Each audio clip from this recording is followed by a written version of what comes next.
Welcome to స్వతంత్ర. నేను విజయ్. ముందుగా హెడ్లైన్స్ చూద్దాం.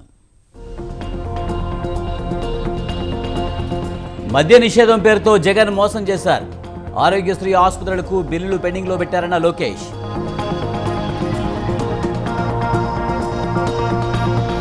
చంద్రబాబు సవాలుకు మేము సిద్ధం. 50 రోజుల్లో ప్రజలే నిర్ణయిస్తారన్న సజ్జల.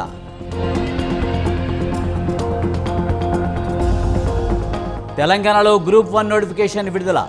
ఈ నెల 23 నుంచి దరఖాస్తుల స్వీకరణ. దేశంలో 5 ఎయిమ్స్ ఆసుపత్రులు జాతికి అంకితం.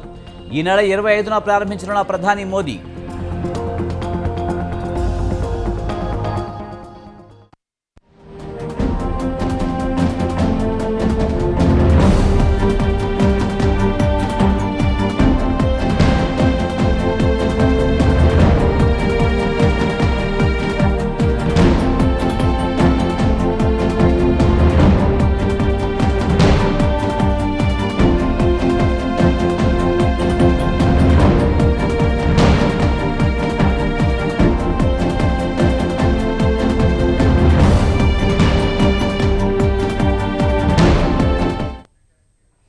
తెలంగాణ పబ్లిక్ సర్వీస్ కమిషన్ కీలక నిర్ణయం తీసుకుంది. 563 పోస్టులతో గ్రూప్ 1 నోటిఫికేషన్ విడుదల చేసింది. ఈ నెల 23 నుంచి మార్చి 14 వరకు ఆన్లైన్లో దరఖాస్తులు స్వీకరించనున్నారు. గతంలో విడుదల చేసిన పాత నోటిఫికేషన్ రద్దు చేస్తూ టీఎస్పీఎస్సీ తాజాగా ప్రకటన విడుదల చేసింది.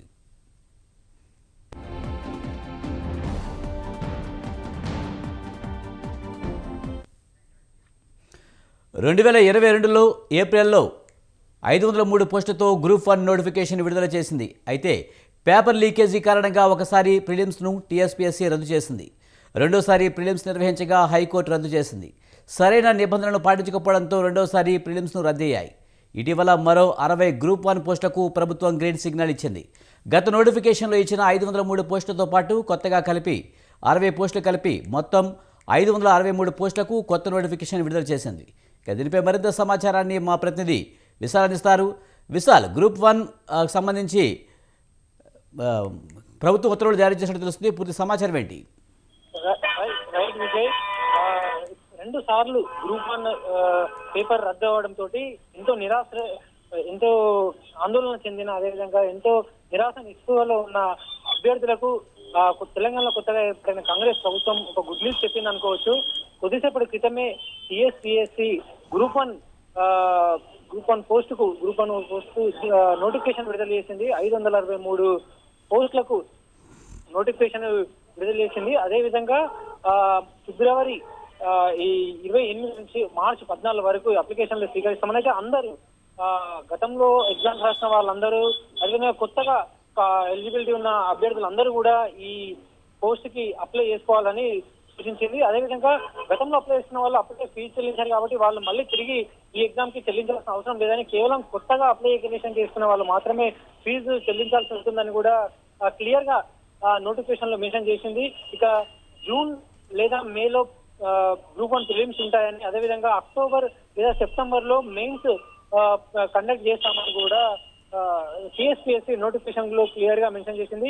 ఇక రెండవసారి గ్రూప్ 1 పరీక్ష రెండవసారి రద్దు అవడానికి ప్రధాన కారణం నోటిఫికేషన్ లో బయోమెట్రిక్ తీసుకుంటామని చెప్పడం, అదేవిధంగా కానీ ఎగ్జామ్ జరిగినప్పుడు ఆ పూర్తి స్థాయిలో బయోమెట్రిక్ సరిగా నిర్వహించకపోవడం, ఈ కారణాలతోటి హైకోర్టు బయోమెట్రిక్ ని రద్దు చేసింది. ఇప్పుడు మాత్రం కొంత జాగ్రత్త పడిందని చెప్పొచ్చు టీఎస్పీఎస్సీ. ఎందుకంటే నోటిఫికేషన్ లో మెన్షన్ చేస్తూ group CBRT mode, computer based లేదా ఓఎంఆర్ బేస్డ్, ఈ రెండు మోడ్ లో తాము ఎగ్జామ్ ని నిర్వహించే హక్కు ఉంటుందని, ఈ రెండిట్లో ఏదైనా ఒకదాన్ని తాము పద్ధతిలో ఎగ్జామ్ నిర్వహిస్తామని, ప్రిలిమ్స్ ని లేదా మెయిన్స్ ని నిర్వహిస్తామని మెన్షన్ చేసింది. అంటే ఎలాంటి తప్పులు జరగకుండా ఒక జాగ్రత్తతోటి, పూర్తి స్థాయిలో జాగ్రత్తతోటి ఈ ఎగ్జామ్ లను నిర్వహించాలని టీఎస్పీఎస్సీ భావిస్తోంది. అందులో భాగంగానే ఈ రోజు నోటిఫికేషన్ లో కొంత తప్పులని లేకుండా నోటిఫికేషన్ ఇచ్చింది.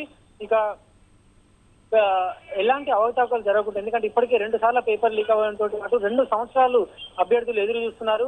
ఎందుకంటే తెలంగాణ రాష్ట్రం ఏర్పడినప్పటి నుంచి కూడా గ్రూప్ 1 విడుదల అయ్యింది ఒకటేసారి. అది కూడా గత బీఆర్ఎస్ ప్రభుత్వం 2022 అసెంబ్లీ సాక్షిగా మాజీ ముఖ్యమంత్రి కేసీఆర్ పోస్టులను ఉద్యోగాలను 80,000 ఉద్యోగాలను విడుదల చేశారు. అందులో 503 ఉద్యోగాలు గ్రూప్ 1 ఉన్నాయి. అంత భారీ స్థాయిలో ఉద్యోగాలు నోటిఫికేషన్ విడుదల అవ్వడం కూడా అదే మొదటిసారి. అయితే టీఎస్పీఎస్సీ ఎగ్జామ్లను నిర్వహించడంలో విఫలం అయిపోవడం, నిర్లక్ష్యంగా ఉండడం వల్ల పేపర్ లీకులు, అదేవిధంగా బయోమెట్రిక్ విధానాన్ని ఇవన్నీ కూడా కరెక్ట్ విధానాన్ని పరీక్షలను నిర్వహించడం కొంత విఫలం అవడంతో అటు 2 సార్ల పేపర్ రద్దు, అదేవిధంగా అభ్యర్థులందరూ కూడా ఆందోళన చెందారు. ఎంతో వారు ఒక నిరాశ నిస్పృహలకు కూడా లోనయ్యారు. సో కొత్తగా ఏర్పడిన కాంగ్రెస్ ప్రభుత్వంలో తమకి న్యాయం జరుగుతుందని కూడా భావించారు. అందులో భాగంగానే టీఎస్పీఎస్సీ అటువైపుగా అడుగులు వేసింది. అందులో భాగంగానే నోటిఫికేషన్ ఈ రోజు విడుదల చేసింది. Vijay. Right, thank you Vishal.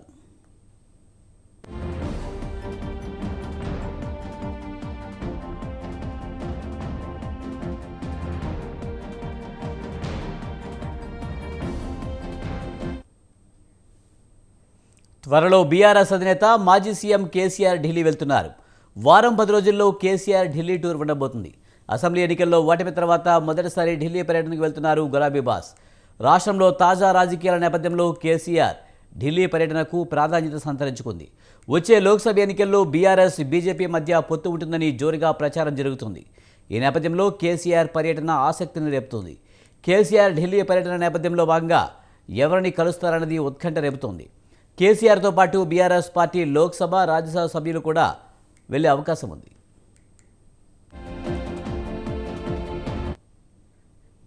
ఇదే అంశానికి సంబంధించి మరింత సమాచారాన్ని మా ప్రతినిధి సవిన్ అందిస్తారు. సవిన్, కేసీఆర్ ఢిల్లీ పర్యటనకు సంబంధించి పూర్తి సమాచారం ఏంటి? వచ్చే వారం 10 రోజుల్లోనే బీఆర్ఎస్ అధినేత మాజీ ముఖ్యమంత్రి కేసీఆర్ ఢిల్లీ పర్యటనకు వెళ్తున్నట్లుగా బీఆర్ఎస్ వర్గాల్లో పెద్ద ఎత్తున చర్చ జరుగుతోంది. ఇప్పటికైతే కేసీఆర్ ఢిల్లీ పర్యటన అధికారికంగా ఖరారు కానప్పటికీ వారం 10 రోజుల్లోనే కేసీఆర్ ఢిల్లీ వెళ్తారనే సమాచారం మాత్రం పెద్ద ఎత్తున రాజకీయ వర్గాల్లో ప్రచారం జరుగుతున్న పరిస్థితి మనకు కనబడుతుంది. ముఖ్యంగా ఇటీవల జరిగిన తెలంగాణ అసెంబ్లీ ఎన్నికల్లో బీఆర్ఎస్ పార్టీ ఓటమి పాలై ప్రతిపక్షానికి పరిమితమైన తర్వాత, అదేవిధంగా అనారోగ్యం నుంచి కోలుకున్న తర్వాత బీఆర్ఎస్ అధినేత మాజీ ముఖ్యమంత్రి కేసీఆర్ ఢిల్లీ పర్యటనకు వెళ్లడం తొలిసారిగా మనం చెప్పుకోవచ్చు. అసెంబ్లీ ఎన్నికల ఓటమి తర్వాత ప్రస్తుతం తెలంగాణలో బీఆర్ఎస్ పార్టీని క్యాడర్ ను కాపాడుకోవటం, అదేవిధంగా బీఆర్ఎస్ పార్టీ తరఫున గెలిచినటువంటి ఎమ్మెల్యేలు పార్టీ మారకుండా చేసుకోవడంతో పాటు పార్లమెంట్ ఎన్నికల్లో బీఆర్ఎస్ పార్టీ మెరుగైన ఫలితాలు సాధించాల్సి ఉంది. ఈ నేపథ్యంలోనే వచ్చే పార్లమెంట్ ఎన్నికల్లో బీఆర్ఎస్ బీజేపీ పొత్తు ఉంటుందనే చర్చ పెద్ద ఎత్తున జరిగింది. ఇటీవల కాలంలో బీఆర్ఎస్ పార్టీ ఎమ్మెల్యేలు, ఎంపీలతో పాటు ముఖ్య నేతల నుంచి బీఆర్ఎస్ అధినేత కేసీఆర్ వాళ్ళ అభిప్రాయాలు అడిగి తెలుసుకున్నట్లుగా కూడా బీఆర్ఎస్ పార్టీ కొంతమంది కీలక నేతలు ఇప్పటికే మీడియా సర్కిల్స్, మీడియా చిట్చాట్ లో తెలియజేసిన పరిస్థితి మనకు కనబడుతోంది. ఈ నేపథ్యంలోనే వారం 10 రోజుల్లో ఢిల్లీ వెళ్లి కేసీఆర్ ఎవరిని కలుస్తారు? ప్రధానమంత్రి నరేంద్ర మోడీతో పాటు బీజేపీ పెద్దలను కలుస్తారు. ఒకవేళ కలిస్తే రాష్ట్రంలో ఉన్నటువంటి ప్రధాన సమస్యలు, ఇప్పటికే కేఆర్ఎంబి విషయంపై ఇప్పటికే నల్గొండ వేదికగా బీఆర్ఎస్ పార్టీ భారీ బహిరంగ సభ నిర్వహించింది. బీఆర్ఎస్ పార్టీ అధికారంలో ఉన్నటువంటి 10 ఏళ్ల పాటు ఎట్లాంటి సమస్య రాలేదు. కానీ కాంగ్రెస్ పార్టీ అధికారంలోకి వచ్చిన 2 నెలల్లోనే కేఆర్ఎంబి ప్రాజెక్టులను కేంద్ర ప్రభుత్వానికి అప్పగిస్తూ నిర్ణయం తీసుకున్నారంటూ బీఆర్ఎస్ పార్టీ ఆరోపిస్తుంది.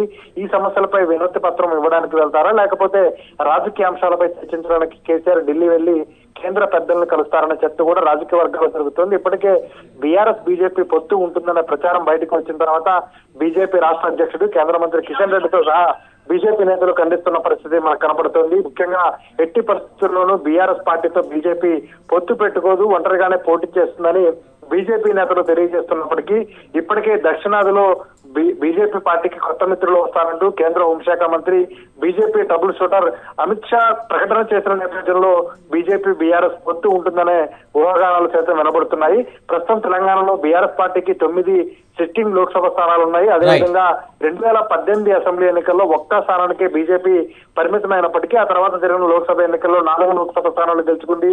ఇప్పుడు తిరిగి సిట్టింగ్ స్థానాలు నిలబెట్టుకోవాలన్నా, దక్షిణాదిలో బీజేపీ అత్యధిక లోక్సభ స్థానాలు కైవసం చేసుకోవాలన్నా ప్రాంతీయ పార్టీలతో పొత్తు అవసరంగా బీజేపీ పార్టీ భావిస్తుంది. మరోవైపు బీఆర్ఎస్ పార్టీ రాష్ట్రంలో అధికారం కోల్పోయిన తర్వాత కాంగ్రెస్ పార్టీని ఎదుర్కొని ఇక్కడ క్యాడర్ ని కాపాడుకోవడం కేసీఆర్ కు అత్యంత కీలకంగా మారిన నేపథ్యంలో కేసీఆర్ ఢిల్లీ టూర్ పై రాజకీయంగా ప్రాధాన్యత సంతరించుకుందని చెప్పుకోవచ్చు. అయితే కేసీఆర్ ఎప్పుడు ఢిల్లీ వెళ్తారనేది మాత్రం అధికారికంగా బీఆర్ఎస్ వర్గాల నుంచి ఒక ప్రకటన రావాల్సి ఉంది. Right, thank you Saveen.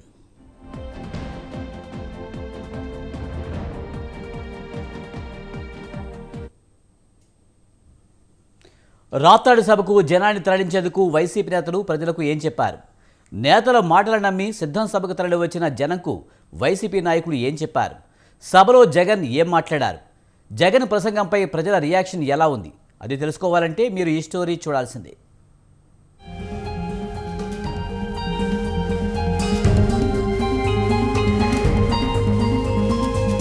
AP CM Jagan ఎన్నికలకు కార్యకర్తలను సన్నద్ధం చేసేందుకు సిద్ధం పేరుతో భారీ బహిరంగ సభలు నిర్వహిస్తున్నారు. విశాఖ జిల్లా భీమిలి, ఏలూరు జిల్లా దెందులూరు నియోజకవర్గాల్లో సభలు పూర్తి చేశారు జగన్. తాజాగా అనంతపురం జిల్లా రాప్తాడు నియోజకవర్గంలో సిద్ధం పేరుతో భారీ బహిరంగ సభను నిర్వహించారు. రాయలసీమ ఉమ్మడి 4 జిల్లాల నుంచి ఈ సభకు పెద్ద ఎత్తున వైసీపీ కార్యకర్తలు, నేతలు తరలివచ్చారు. దాదాపు 10 లక్షల వరకు కార్యకర్తలు ఈ సభకు తరలివచ్చినట్లు వైసీపీ నాయకులు చెబుతున్నారు. గతంలో ఎన్నడూ ఇంత పెద్ద భారీ సభ జరిగిన సందర్భం లేదని పార్టీ వర్గాలు అంటున్నాయి.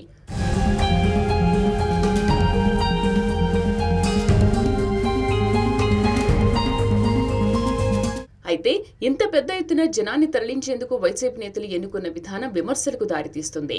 సభకు జనాన్ని తరలించేందుకు తప్పుడు ప్రచారం ఎన్నుకున్నారనే విమర్శలు సొంత పార్టీ వర్గాల నుంచే వినిపిస్తున్నాయి. రాప్తాడు సిద్ధం సభలో సీఎం ఎన్నికల మేనిఫెస్టోను ప్రకటిస్తారంటూ కొద్ది రోజులుగా వైసీపీ నేతలు పెద్ద ఎత్తున ప్రచారం చేశారు. అంతేకాకుండా మొదటిసారిగా రైతు రుణమాఫీపై జగన్ ప్రకటన చేసే అవకాశం ఉందంటూ చెప్పుకొచ్చారు. ఒక్కో రైతుకు 1.5 లక్షల రుణమాఫీ చేసే అవకాశం ఉందని, ఈ అంశాన్ని ఎన్నికల మేనిఫెస్టో ద్వారా రాప్తాడు బహిరంగ సభలో ప్రకటించబోతున్నారంటూ పార్టీ క్యాడర్కు, రైతులకు ఆశలు కల్పించింది అధికార పార్టీ. ఇంకా డ్వాక్రా రుణమాఫీతో పాటు ఇతర కీలక అంశాలకు సంబంధించిన మేనిఫెస్టోను సీఎం ప్రకటిస్తారంటూ పదే పదే ప్రచారం చేశారు.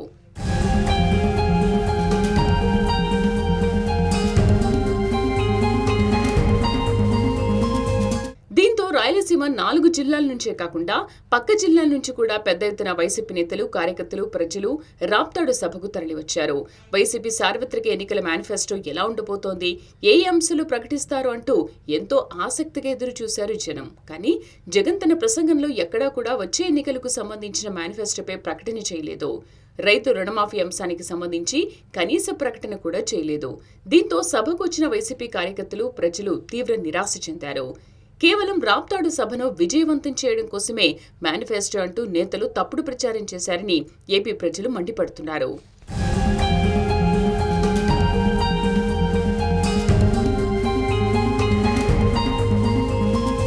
ఇక కొత్త మేనిఫెస్టో సంగతి పక్కన పెడితే గత ఎన్నికల్లో ఇచ్చిన హామీల అమలు విషయంలోనూ జగన్ చేసిన ప్రసంగంపై కార్యకర్తల్లో తీవ్ర అసంతృప్తి నెలకొంది. గత ఎన్నికలకు ముందు వైసీపీ అధికారంలోకి వస్తే మద్యపాన నిషేధం చేస్తామని, బెల్ట్ షాపులు రద్దు చేస్తామంటూ హామీ ఇచ్చారు. కానీ ఆ హామీ ఇంతవరకు ఎక్కడా అమలు కాలేదు. పైగా ప్రభుత్వమే మద్యం దుకాణాలు నిర్వహించడంపై ఒకంత ఆగ్రహం వ్యక్తం చేస్తున్నారు. మరోవైపు ప్రభుత్వ ఉద్యోగుల సిపిఎస్ రద్దు చేస్తామని గత ఎన్నికలకు ముందు జగన్ హామీ ఇచ్చారు. కానీ ఆ హామీని తుంగలో తొక్కి జీపీఎస్ పేరుతో కొత్త స్కీమ్ తీసుకురావడంతో ప్రభుత్వ తీరుపై ఉద్యోగులు ఆగ్రహంతో ఉన్నారు. అలాగే ప్రతి ఏటా జాబ్ క్యాలెండర్ ప్రకటిస్తామంటూ ఎన్నికలకు ముందు యువతకు జగన్ హామీ ఇచ్చారు. దాన్ని కూడా అమలు చేయకపోవడంతో యువత జగన్ ప్రభుత్వంపై గుర్రుగా ఉంది. అయినా జగన్ మాత్రం మేనిఫెస్టోలో పెట్టిన హామీలను 99% పైగా అమలు చేశామని చెప్పడం ఆ పార్టీ నేతలకే నమ్మశక్యంగా లేదన్న వాదన వినిపిస్తోంది. ఎన్నికల హామీలు అమలు చేశామంటూ నేతలను, కార్యకర్తల్ని ప్రజల్లోకి వెళ్లాలని చెబుతున్నారు జగన్. ప్రజలు లేవనెత్తే ప్రశ్నలకు ఏం సమాధానం చెప్పాలంటూ వైసీపీ క్యాడర్ తలలు పట్టుకుంటుంది.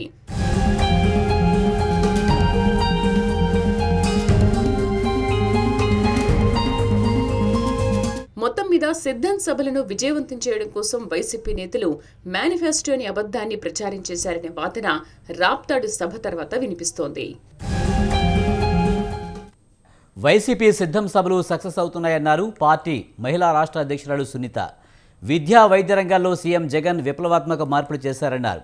చంద్రబాబు సవాలుకు జగన్ రావాల్సిన అవసరం లేదని, తామే బాబుకు సమాధానమిస్తామన్నారు.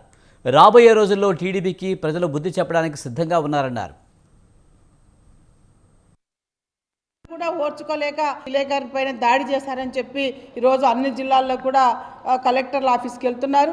మరి ముఖ్యమంత్రి గారి పైన ఒక సీఎం అనేది లేకుండా మీరు ఎంత అసభ్యకరమైనటువంటి చిత్రాలు సృష్టించి పేపర్లో వేస్తున్నారనే దాన్ని కూడా మేము ఈరోజు తెలుగుదేశం పార్టీ వాళ్ళని ప్రశ్నిస్తున్నాము. మీరు 14 సంవత్సరాలు ఈ రాష్ట్రంలో, ఉమ్మడి రాష్ట్రం అనుకోండి, నవ్యాంధ్రప్రదేశ్లో కూడా ముఖ్యమంత్రిగా 5 సంవత్సరాలు చేశారు. ఏదైనా పేద ప్రజలకి కానీ, అక్క చెల్లెళ్ళకి కానీ, విద్యార్థులకు కానీ గుర్తుండే ఒక సంక్షేమ పథకాన్ని మీరు అందించారా? ఈ రాష్ట్రంలో ప్రజల కోసం పనిచేశారా? మీరు పేద ప్రజలను ఏనాడైనా ఆదరించారా? మీ పరిపాలనలో మీరు కదా దాచుకోవడం ఈ రాష్ట్రంలో. అలా చేసినందుకే కదా 2019 ఎన్నికల్లో మీకు ప్రజలు పెద్ద ఎత్తున బుద్ధి చెప్పి 23 స్థానాలకే మిమ్మల్ని పరిమితం చేసి మరి తెలుగుదేశం పార్టీ ఉనికి లేకుండా ఈ రాష్ట్ర ప్రజలు చేశారు. ఇంకా కూడా మీరు బుద్ధి లేకుండా ఈరోజు జగనన్నపై ఏడుస్తున్నారంటే మైలవరం అసెంబ్లీ నియోజకవర్గ టీడీపీ అభ్యర్థి ఎవరు? ఇప్పుడు దీనిపైనే ఏపీ వ్యాప్తంగా పెద్ద ఎత్తున చర్చ జరుగుతుంది. పార్టీలో ఉన్న సీనియర్ నేత దేవినేని ఉమ మళ్ళీ ఇక్కడి నుంచి పోటీ చేస్తారా, లేదంటే వైసీపీ నుంచి రాబోతున్న సిట్టింగ్ ఎమ్మెల్యే వసంత కృష్ణప్రసాద్ బరిలో ఉంటారా? వీరిద్దరూ కాదంటే మరో నేత ఎన్నికల గోదాలకు దూకే ఛాన్స్ ఉందా? కరవమంటే కప్పకు, విడవమంటే పాముకు కోపమన్న చందంగా మైలవరం సీటు విషయంలో టీడీపీ పరిస్థితి ఉందన్న అభిప్రాయం వ్యక్తమవుతుంది. అసలు ఎందుకు ఈ పరిస్థితి? ఇదే ఇప్పుడు చర్చ.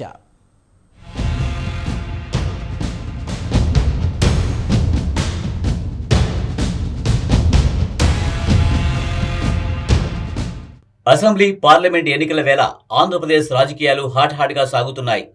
మరోసారి అధికారంలోకి వచ్చేందుకు వైసీపీ, ఎట్టే పరిస్థితుల్లోనూ పవర్ చేజిక్కించుకునేందుకు టీడీపీ, జనసేన కూటమి హోరాహోరీగా తలపడుతున్నాయి.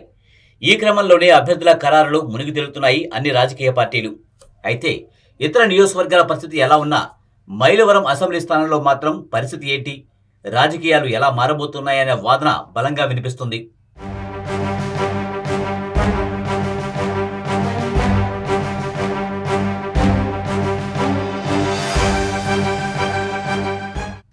వైసీపీపై అసంతృప్తిగా ఉన్న సిట్టింగ్ ఎమ్మెల్యే వసంత కృష్ణప్రసాద్ టీడీపీలోకి వెళ్లేందుకు సిద్ధంగా ఉన్నారు. అతి త్వరలోనే ఆయన టీడీపీ కండువా కప్పుకునేందుకు రెడీ అయ్యారు. దీంతో టీడీపీలో ఉన్న మరో సీనియర్ నేత దేవినేని ఉమ పరిస్థితి ఏంటన్న వాదన తెలుగు తమ్ములలో వినిపిస్తుంది. నిజానికి ఉమ్మడి కృష్ణా జిల్లాలో ఉన్న అత్యంత కీలక నియోజకవర్గాలలో ఒకటి మైలవరం. రాష్ట్ర రాజకీయాల్లోనూ ఈ అసెంబ్లీ స్థానానికి ఎంతో ప్రాధాన్యత ఉంది. ఇక నుంచి హేమా హేమీల్ లాంటి నేతలు బరిలో దిగారు, తమ సత్తా చాటారు. అయితే 2019 ఎన్నికల్లో వైసీపీ అభ్యర్థిగా పోటీ చేసిన వసంత కృష్ణప్రసాద్ టీడీపీ అభ్యర్థి దేవినేని ఉమపై ఘన విజయం సాధించారు. సిట్టింగ్ ఎమ్మెల్యేగా సైలెంట్గా తన పని తాను చేసుకుపోతున్నారు ఎమ్మెల్యే వసంత. అయితే పార్టీలో తనకు ఎదురవుతున్న ఇబ్బందికర పరిస్థితులను పలుమార్లు హైకమాండ్ దృష్టికి తీసుకువెళ్లారు వసంత కృష్ణప్రసాద్. అయినా పరిస్థితుల్లో ఏమాత్రం మార్పు లేదని పలుమార్లు తన అసంతృప్తిని బహిరంగంగానే వ్యక్తం చేశారు ఎమ్మెల్యే వసంత. అప్పటి నుంచి పార్టీ అధిష్టానంతో ఆయనకు దూరం పెరిగింది. ఇటీవలే ఆయన తన స్వరం మరింత పెంచారు. పార్టీలోని నేతల్ని టార్గెట్ చేస్తూ విమర్శలు, ఆరోపణాస్త్రాలు సంధించారు. దీంతో ఆయన పార్టీ మారే అవకాశం ఉందంటూ ప్రచారం మరింత ఊపందుకుంది.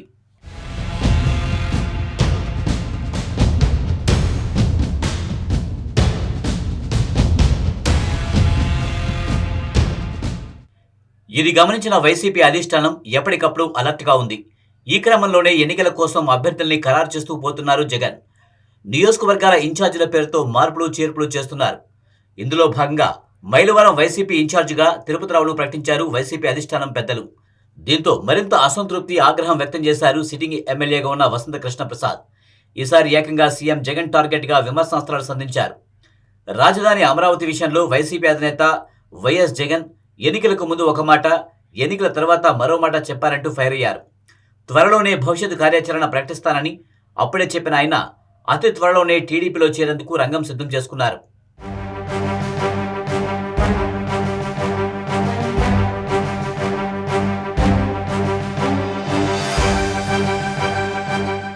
వైసీపీ ఎమ్మెల్యే వసంత కృష్ణప్రసాద్ టికెట్ ఖాయమన్న హామీతోనే టీడీపీలో చేరుతున్నారని, అందుకు సంబంధించిన చర్చలు ఇప్పటికే పూర్తయ్యాయని అంటున్నారు. మరి ఇలాంటి వేళ టీడీపీ సీనియర్ నేత దేవినేని ఉమ పరిస్థితి ఏంటన్న ప్రశ్న తలెత్తుతుంది. వాస్తవానికి దేవినేని ఉమ పార్టీలో చాలా సీనియర్. టీడీపీ హయాంలో కీలక మంత్రిగాను పనిచేశారు. ఇంకా చెప్పాలంటే టీడీపీలో అధినేత చంద్రబాబు తర్వాత అనాధికారికంగా నెంబర్ 2గా గత కొంతకాలం వరకు చలామణి అవుతూ వస్తున్నారు. మరి ఎంతటి నేతకు టికెట్ విషయంలో ఎందుకు ఈ టెన్షన్ అంటే చాలానే ఉందనే వాదన వినిపిస్తుంది.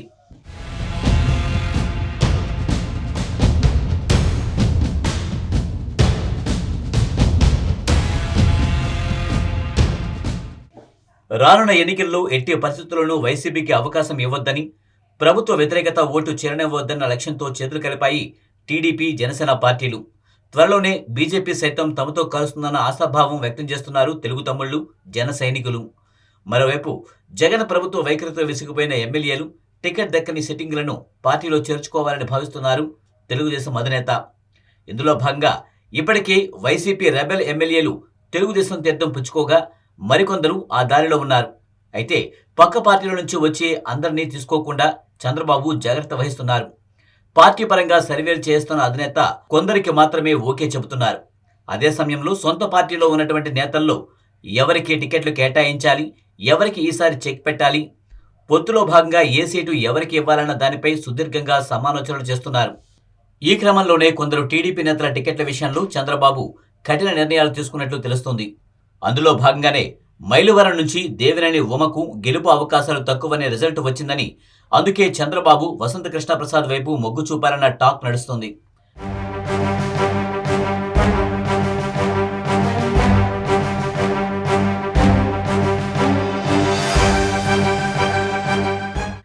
అయితే ఇక్కడే ఒక ప్రశ్న మైలువరం టీడీపీ కేడర్లోనే కాదు, మాజీ మంత్రి దేవినేని ఉమ వర్గంలోనూ తలెత్తుతుంది.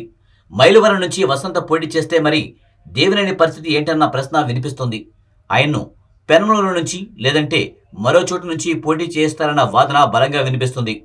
కానీ ఉమ మాత్రం మరో స్థానానికి వెళ్లేందుకు ససేమిరా అంటున్నట్టు తెలుస్తోంది.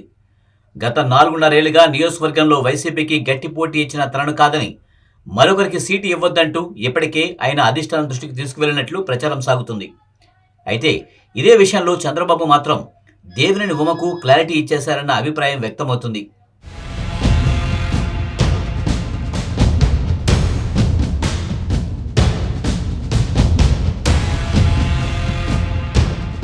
ఇంతకీ టీడీపీ అధినేత ఎవరి అభ్యర్థిత్వానికి ఓకే చెబుతారు? మైలవరం అభ్యర్థి ఎవరు అన్నది త్వరలోనే తేలిపోనుంది.